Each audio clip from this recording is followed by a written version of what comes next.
षष्ठाध्याय യഥാസ്വാമി ഏകേന ലോഹമണിനാ സർവം ലോഹമയം വിജ്ഞാതം സ്യാത് ആചാരംഗണം വികാരോ നാമധേയം ലോഹമിത്യവ സത്യം യഥാസ്വമേകേന നഖനകൃന്ദനേന സർവം കാഷ്ണായ സംവിജ്ഞാതം സ്യാത് ആചാരംഗണം വികാരോ നാമധേയം കൃഷ്ണായ സമിത്യവ സത്യം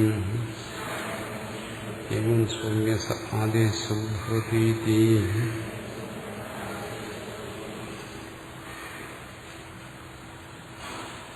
യഥാ സൗമ്യ ഏകേന ലോഹമണിന സുവർണപിണ്ഡേന സർവമന്യത് വികാരജാതം കടകം അപടകേയൂരാദി വിജ്ഞാതം സ്യാത്.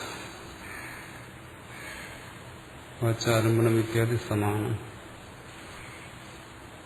മുമ്പ് പറഞ്ഞ ദൃഷ്ടാന്തം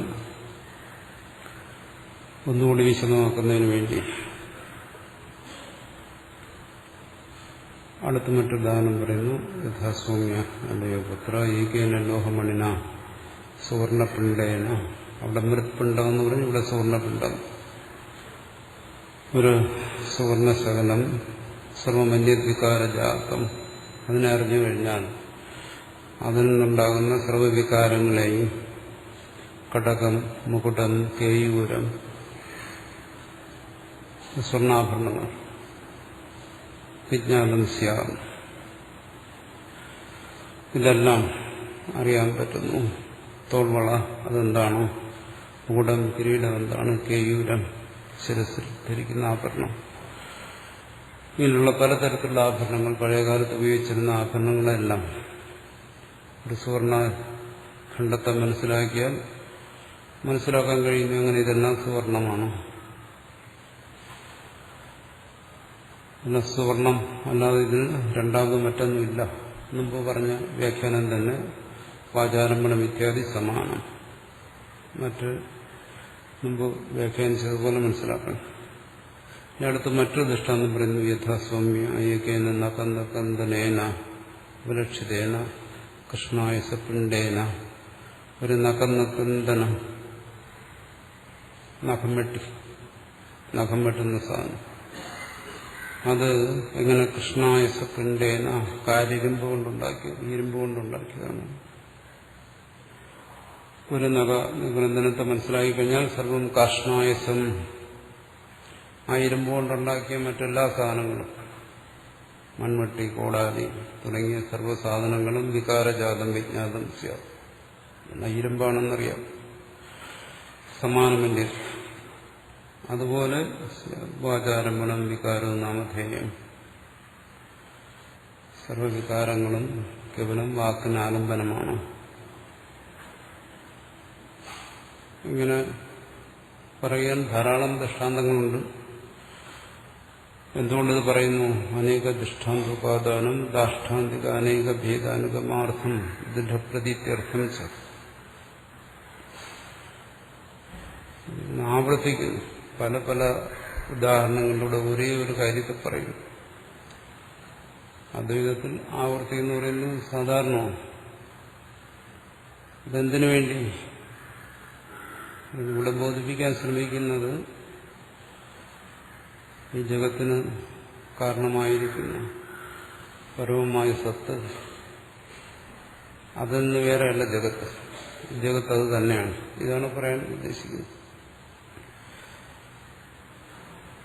ഇപ്പോൾ ഇത് പരമാർത്ഥമല്ല എന്ന് പറഞ്ഞു കഴിഞ്ഞാൽ ഉദാഹരണം എഴുത്താണ് പറയും, രജ്ജുസർപ്പം പോലെ എന്ന് പറയും. രജ്ജുസർപ്പം പോലെ ഇത് പരമാർത്ഥമല്ല, പരമാർത്ഥം ഇതിന് കാരണമായിരിക്കുന്ന പരബ്രഹ്മമാണ് എന്നെല്ലാം പറഞ്ഞു കഴിഞ്ഞാൽ കേൾക്കുന്നവർക്ക് സംശയമുണ്ടാകും. കാരണം രജ്ജുസർപ്പം പരമാർത്ഥമല്ല, അതറിയാം. ഇക്കാര്യത്തിൽ സംശയമൊന്നുമില്ല. രജ്ജുസർപ്പ അനുഭവമുള്ളതായിട്ടുള്ളവർക്കെല്ലാം അറിയാം സർപ്പം പരമാർത്ഥമല്ല. പക്ഷെ അത് പരമാർത്ഥമല്ല എന്ന് ബോധിക്കുന്നത് പോലെ ഈ പ്രപഞ്ചം പരമാർത്ഥമല്ല എന്ന് ബോധിക്കാൻ പറ്റുന്നില്ലല്ലോ. സത്യമായിട്ടാണ് അനുഭവപ്പെടുന്നത്. എന്തുകൊണ്ടാണ്? കാരണം അവിടെ ദൃഷ്ടാന്തം എന്ന് പറയുന്നത് ഈ അതിവിപുലമായ പ്രപഞ്ചത്തിലെ ഒരംശം, അത്യല്പമായൊരംശം മാത്രമാണ്. ഈ അത്യല്പമായ അംശത്തിൽ പറയുന്ന കാര്യം ഇതെങ്ങനെ ഈ പ്രപഞ്ചത്തിൽ സമന്വയിപ്പിക്കും? രജ്ജുസർപ്പം ഈ പ്രപഞ്ചത്തിന്റെ ഒരു ചെറിയൊരംശമാണ്. അത് അസത്യമാണെന്ന് ബോധിക്കുന്നതിലൂടെ പ്രപഞ്ചം അസത്യമാണെന്ന് എങ്ങനെ ബോധിക്കാൻ കഴിയും? ഇത് രണ്ടും തമ്മിൽ യാതൊരു സമാനതയില്ല. പ്രപഞ്ചം അതിവിപുലം, ബുദ്ധിയുണ്ടോ മനസ്സുണ്ടോ എന്ന് ഗ്രഹിക്കാൻ കഴിയാത്തത്. ദൃഷ്ടാന്തമാണെങ്കിലോ അത്യല്പം. ഈ അത്യല്പമായ ഈ ദൃഷ്ടാന്തം മതിയോ ഈ അനന്തമായിരിക്കുന്ന പ്രപഞ്ചത്തെ അസത്യമൊന്ന് ബോധിക്കാൻ? സംശയമില്ല. അതിന് സമാനം എന്താണ് പറയുന്നത്? ഈ അതിവിപുലമായ പ്രപഞ്ചം എന്താണ്? എന്താണ് ഈ പ്രപഞ്ചം? ഇതുപോലുള്ള അത്യല്പമായ അംശങ്ങൾ കൂടി ചേർന്നിരിക്കുന്നതാണ്. അണുവിൽ നിന്നും മഹത്താകുന്നതാണ്. അനേകം അണുക്കൾ കൂടി ചേർന്നാണ് ഈ മഹത്തായ പ്രപഞ്ചം ഉണ്ടായിരിക്കുന്നത്. ഇതിനെ ഒരംശത്തെ എടുത്ത് കാണിക്കുന്നു. മൃത്തും അതിന്റെ കാര്യവും അത് ബോധിക്കാൻ പ്രയാസമുണ്ട്. കാരണം പഞ്ചഭൂതാത്മകമായിരിക്കുന്ന ഈ പ്രപഞ്ചത്തിന്റെ ഒരു അംശം മാത്രമേ ഉള്ളൂ.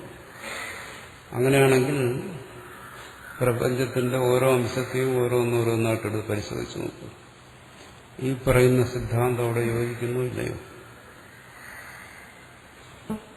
അതിനു വേണ്ടിയിട്ടാണ് അനേക ദൃഷ്ടാന്തങ്ങൾ. ഇതിന് ഒരു ദൃഷ്ടാന്തം മാത്രമല്ല. ഈ പ്രപഞ്ചത്തിലെ ഏതംശത്തെയും എടുത്ത് പരിശോധിച്ച് നോക്കുക, കാര്യകാരണങ്ങളെ. സർവത്ര ഇത് തന്നെയാണ് നിയമം. കാര്യം കാരണത്തിൽ നിന്നും വേറെയല്ല. ഇതെല്ലാം പറയാൻ കഴിയില്ലല്ലോ ദൃഷ്ടാന്തമായിട്ട്. അതുകൊണ്ട് പെട്ടെന്ന് മനസ്സിലാക്കാമെന്നുള്ള ഒരു ദൃഷ്ടാന്തത്തെ പറയുന്നു. ഇത് മനസ്സിലായെങ്കിൽ മറ്റൊന്നിനെ പരിശോധിക്കുക, വേറൊന്ന് പരിശോധിക്കുക. ഈ ദൃഷ്ടാന്തത്തിന് യോജിക്കാത്ത ഒന്ന് ഈ പ്രപഞ്ചത്തിൽ കാണത്തില്ല. അനേക ദൃഷ്ടാന്തോപാദാനം.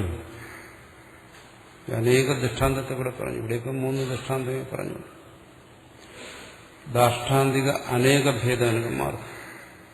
ദാഷ്ടാന്തികത്തിൽ വരുന്ന അനേക ഭേദത്തെ അതിനെല്ലാം മനസ്സിലാക്കുന്നതിന് വേണ്ടിയിട്ടാണ് നമ്മൾ ദാഷ്ടാന്തികമായി പറയുന്നത്. ദൃഷ്ടാന്തം എന്താണ്? മൃത്തും മൃത്തിന്റെ കാര്യം. ദാഷ്ടാന്തികം എന്താണ്? ബ്രഹ്മവും ബ്രഹ്മകാര്യമായ പ്രപഞ്ചം. ഈ ബ്രഹ്മകാര്യമായ പ്രപഞ്ചത്തിൽ വരുന്ന ഈ ഭേദം ഇവിടെ എന്താണ് അനുഭവപ്പെടുന്നത്? ഈ പ്രപഞ്ചം ബ്രഹ്മം തന്നെ എന്നല്ല അനുഭവപ്പെടുന്നു. അങ്ങനെ ഒരു അനുഭവം ഉണ്ടാകുന്നില്ല. എന്തുകൊണ്ടതുണ്ടാകുന്നില്ല? ഈ പ്രപഞ്ച അനുഭവം അത്രയും വിപുലമാണ്. ഇവിടെ ഭേദം ഒന്നല്ല, അനേക ഭേദമാണ് നിരന്തരം അനുഭവപ്പെട്ടുകൊണ്ടിരിക്കുന്നത്. ഇത് എല്ലാം അതിന്റെ കാരണത്തോട് അഭേദമായിരിക്കുന്നു എന്ന് ചിന്തിക്കുക. അത് സാധാരണ സ്വാഭാവികമായി സംഭവിക്കുന്നതല്ല. വിശേഷമായ ശ്രവണ മനനങ്ങളിലൂടെ അത് ബോധ്യപ്പെടും.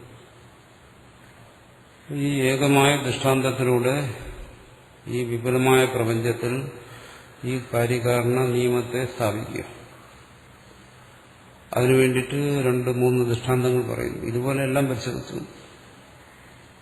തടിയും അതിൽ നിന്നുണ്ടാക്കിയ മേശയും കസേരയും എല്ലാം ഇതുപോലെ. അങ്ങനെ ഏത് വസ്തുവിനെ എടുത്താലും ഒന്ന് മനസ്സിലാകും, എല്ലാ കാര്യങ്ങളും കാരണത്തിൽ നിന്ന് വേറെയല്ല. അതാണ് ദാഷ്ടാന്തിക അനേക ഭേദാനുഗമാർത്ഥം. അനേക ഭേദങ്ങളിൽ പ്രപഞ്ചത്തിൽ കാണുന്ന സർവത്ര ഇത് നൽകുന്നു. അങ്ങനെ എല്ലാ പ്രപഞ്ച കാര്യങ്ങളിലും അതിന്റെ ഉപാദാനത്തോട് അഭേദത്തെ സമർത്ഥിക്കാമെങ്കിൽ ഈ പ്രപഞ്ചകാരണം, പ്രപഞ്ചത്തിന് ഉപാദാനമായിരിക്കുന്ന പരമാർത്ഥ തത്വത്തിനോടും ഈ പ്രപഞ്ചത്തിന് ഭേദമില്ലാന്ന് സമർത്ഥിക്കാം. അതാണ് ദാഷ്ടാന്തിക അനേക ഭേദാനുഗമാർഗം. അതോടൊപ്പം തന്നെ ദൃഢപ്രതിത്യർത്ഥം ച. ഇവിടെ തത്വമസി തന്നെ പലതവണ ഉപദേശിക്കുന്നു. ഒരേ തത്വം തന്നെ പലതവണ ആവർത്തിക്കുന്നു. എന്തുകൊണ്ടത് വേണ്ടി വരുന്നു? ഒരു തവണ അത് മനസ്സിലാക്കിയിട്ടും ദൃഢമാകുന്നു, ദൃഢപ്രതീതി ഉണ്ടാകുന്നു, സംശയരഹിതമായി ബോധിക്കുന്നില്ല, വിപരീരഹിതമായി അത് ബോധിപ്പിക്കുന്നില്ല, അജ്ഞാനരഹിതമായി ബോധിപ്പിക്കുന്നില്ല. അത് അങ്ങനെ ബോധിച്ചാൽ അതിന് ദൃഢപ്രതീതി എന്ന് പറയും. പ്രതീതിയിലെ ദൃഢത അതാണ്. കാരണം ഭേദബുദ്ധിയാണ് ഇവിടെ മുന്നിട്ട് നിൽക്കുന്നത്. അതിനെ നിരാകരിക്കത്തക്ക അഭേദബോധം, അത് ഇന്ന് തടസ്സമായി നിൽക്കുന്ന സംശയം തുടങ്ങിയവ അതിനെ ദൂരീകരിക്കണം. അതാണ് ദൃഢപ്രതീതി. ആ ദൃഢപ്രതീതിക്ക് വേണ്ടി ഇവിടെ എന്താണ് ശ്രുതി ആവശ്യപ്പെടുന്നത്? ഈ പ്രപഞ്ചത്തിലെ സർവ വസ്തുക്കളെയും ദൃഷ്ടാന്തമായി പരിശോധിക്കുക. എവിടെയാണ് ഈ കാര്യകാരണ ബന്ധത്തിന്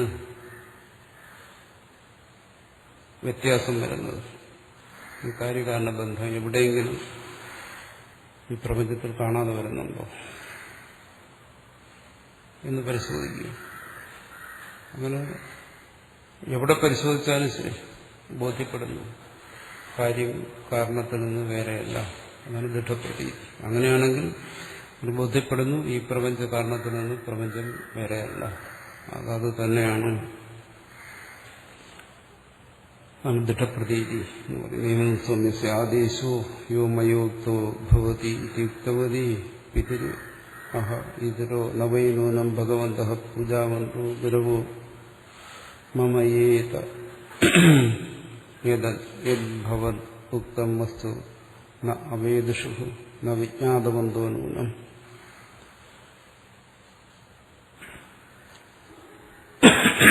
ഇപ്പോ ഇവിടെ ബോധിപ്പിച്ചത് കാരണത്തിൽ നിന്നും കാര്യം അനന്യമല്ല.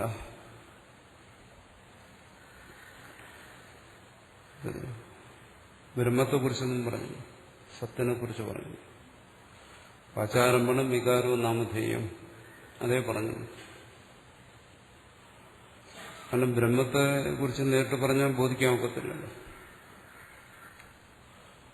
നേരിട്ട് ബോധിക്കാമെന്നുള്ളത് പ്രത്യക്ഷമായി സിദ്ധമായിരിക്കുന്ന കാര്യങ്ങളാണ്. ഇവിടെ കാര്യകാരണങ്ങൾ അത് പ്രത്യക്ഷ സിദ്ധമായ കാര്യമാണ്. അത് മാത്രമേ ബോധിപ്പിക്കുന്നുള്ളൂ. കാര്യകാരണങ്ങളിലുള്ള അഭേദം അത് ബോധിപ്പിച്ചിട്ട് ആ ദൃഷ്ടാന്തത്തിൽ വാചാരംഭണം വികാരവും നാമധേയം എന്നുള്ള ദൃഷ്ടാന്തത്തിൽ ആ കാര്യകാരണങ്ങൾക്കുള്ള അനന്യത്വത്തെ ബോധിപ്പിച്ചിട്ട് ഇനി ദാഷ്ടാന്തികത്തിൽ പറയുന്നു സത്തായിരുന്നു എന്ന് പറയുന്നു.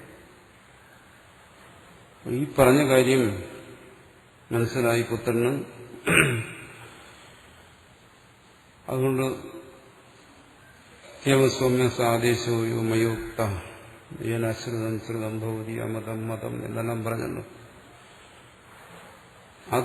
അതിന്റെ താല്പര്യം ഇതാണ്. അതാണ് ഞാനിപ്പോൾ പറഞ്ഞത്. മയുക്തോ ഭവതി തിക്തവതി വ്യതിരിയാഹ.